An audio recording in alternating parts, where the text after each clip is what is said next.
আসসালামু আলাইকুম গাইস। আজকে অনেক দিন পরে দেশে আসলাম।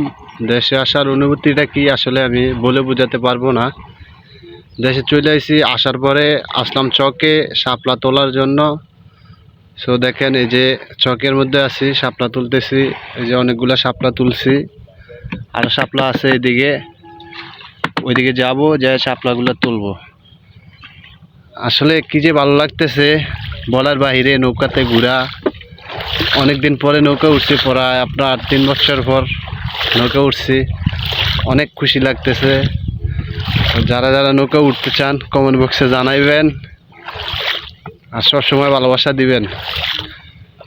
দেখেন আবহাওয়াটা, দেখেন খুব সুন্দর লাগতেছে আমার কাছে, অনেক ভালো লাগতেছে। তুমি কি বলো, তোমার কাছে ভালো লাগে? জি, আসলে ভালো লাগতেছে খুব। আমার তো অনেক ভালো ভালো লাগতেছে।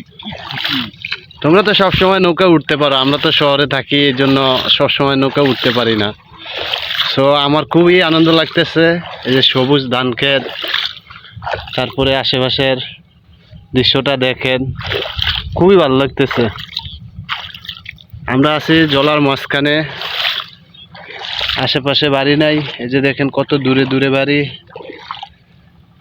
আমার ছোটো ভাইরে নিয়ে চলে আসছি আজকে।